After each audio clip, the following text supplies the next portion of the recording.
Hello viewers, welcome to my YouTube channel learn with Joy. তো আজকের ভিডিওতে আমি তোমাদের সঙ্গে মাধ্যমিক টেস্ট পরীক্ষা 2025 সালের ফিজিক্যাল সায়েন্সের একটা প্রশ্নপত্র শেয়ার করব। তো অবশ্যই ভিডিওটি তোমরা শেষ পর্যন্ত দেখবে। আশা করছি এই প্রশ্নপত্রটা থেকে তোমরা তোমাদের স্কুলে অনেক প্রশ্নই কমন পাবে। তো দেখো, এটা হচ্ছে জগদীশপুর হাই স্কুলের প্রশ্ন। এই স্কুলে কিন্তু ফিজিক্যাল সায়েন্সের পরীক্ষা হয়ে গেছে এবং অনেকেরই পরীক্ষা বাকি আছে। যাদের বাকি আছে তারা অবশ্যই এই ভিডিওটাকে ভালো করে দেখবে, প্রশ্নগুলো পড়বে এবং তোমাদের বন্ধুদের সঙ্গে বেশি বেশি করে শেয়ার করবে। তো দেখো, প্রথমে আমি যে বড় প্রশ্নগুলো আছে সেগুলো তোমাদের দেখিয়ে দিচ্ছি, তোমরা একটু দেখে নাও। তো তোমরা প্রশ্নগুলো দেখতে পাচ্ছ। আদর্শ গ্যাস ও বাস্তব গ্যাসের মধ্যে দুটি পার্থক্য। একটি আবদ্ধ পাত্রে রক্ষিত কোনো গ্যাসের উষ্ণতা বৃদ্ধি করলে গ্যাসটির চাপের উপর তার প্রভাব কী। তারপরে সালফারকে অক্সিজেনে পোড়ালে সালফার ডাইঅক্সাইড উৎপন্ন হয় S+O2, SO2 হচ্ছে। আর এসটিপিতে 22.4 লিটার SO2 উৎপন্ন করতে কত গ্রাম সালফার ও কত মোল O2 প্রয়োজন হবে। তারও কিছু অঙ্ক আছে, তোমরা এগুলো একটু দেখে নাও। আমি তোমাদের সঙ্গে দেখিয়ে দিচ্ছি, তোমরা পারলে এগুলো স্ক্রিনশটও মেরে নিতে পারো। যেমন এই দেখা একটা প্রশ্ন এসেছে, পিতলের চামচে নিকেলের তড়িৎ লেপনের জন্য ক্যাথোড অ্যানোড তড়িৎ বিশ্লেষক হিসাবে কী কী পদার্থ ব্যবহার করা হয়। তারপরে একটা পিতলের দৈর্ঘ্য প্রসারণ গুণাঙ্ক 0.00019, ঠিক আছে, to the power -1 degree Celsius বলতে কী বোঝায়। কঠিন পদার্থের ক্ষেত্রে প্রসারণ গুণাঙ্কের রাসায়নিক রূপ। তারপরে অ্যাভোগাড্রো সংখ্যা কাকে বলে, এটা এসেছে, এর মান কত, একটা অঙ্ক দিয়েছে। এনটিপিতে 11 লিটার CO2 এর অণু সংখ্যা কত, এখানে একটা অঙ্ক দিয়েছে, অঙ্কটা দেখে নেবে। তারপরে -273 ডিগ্রি উষ্ণতায় গ্যাসের আয়তন শূন্য হয়ে যায়, ব্যাখ্যা করো। আর সর্বজনীন গ্যাস ধ্রুবক আর এর মাত্রা নির্ণয় করো।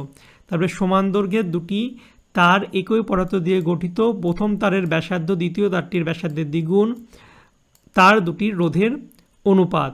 তারপরেটা দেখো, 60 ওয়াট এর দুটি বাতি, 80 ওয়াটের একটি পাখা দৈনিক 6 ঘন্টা সচল থাকলে কত ইউনিট বিদ্যুৎ খরচ হবে।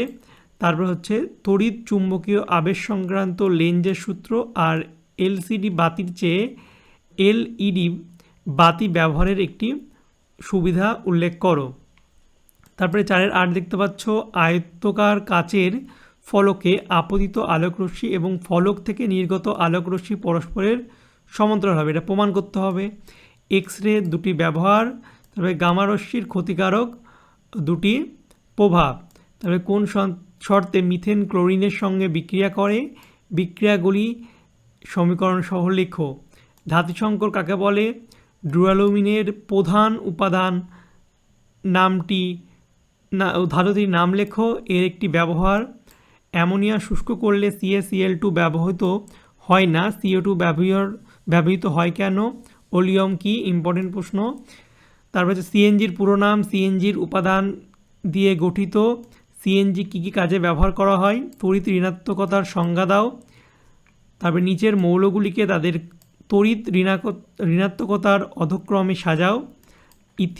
ইথিলিন এর পলিমেরাইজেশন বিক্রিয়া দ্বারা কিভাবে পলিইথিলিন উৎপাদন করা হয়, কিভাবে এই সমীকরণটাকে পরিবর্তন করবে। তো আমি প্রশ্নগুলো তোমাদেরকে দেখিয়ে দিলাম, তোমরা অবশ্যই এই প্রশ্নগুলো ভালো করে পড়বে।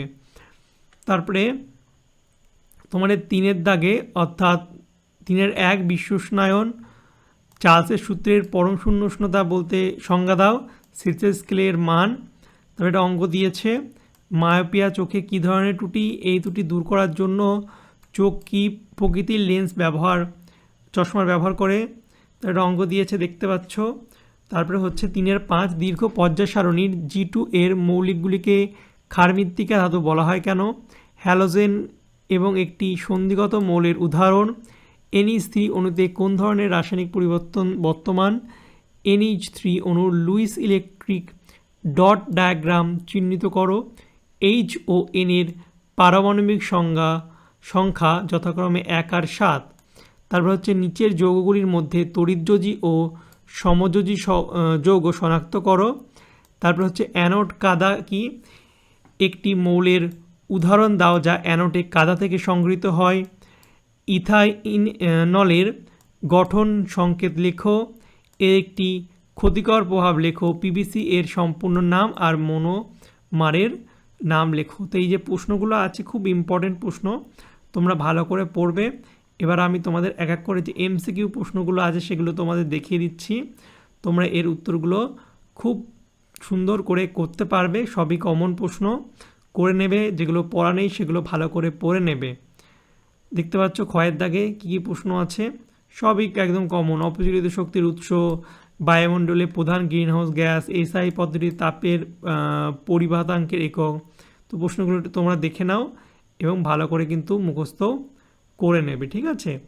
আর তোমরা যদি চ্যানেলে নতুন হয়ে থাকো চ্যানেলটিকে সাবস্ক্রাইব করে পাশে যে বেল আইকন আছে সেটা টিপে দেবে, তাহলে আমি যখনই নতুন নতুন ভিডিও ছাড়বো তোমাদের কাছে সেই ভিডিওর নোটিফিকেশান সবার আগে করে চলে যাবে। আর তোমাদের কীরকম ভিডিও লাগবে, কী সাজেশান লাগবে সেটা আমাকে কমেন্ট করে জানাবে। আমি তোমাদের সব কমেন্টই পড়ি, তাহলে আমি তোমাদের জন্য সেই সব ভিডিও সবার আগে করে দেবো। যারা এখন হোয়াটসঅ্যাপ গ্রুপে জয়েন করোনি, ডিসক্রিপশান বক্সে লিঙ্ক থাকবে, সেখান থেকে তোমরা হোয়াটসঅ্যাপ গ্রুপে জয়েন করে যাবে। তো চলো বাই, দেখাবে তোমাদের সঙ্গে পরের একটা ভিডিওতে। Thank you for watching my videos.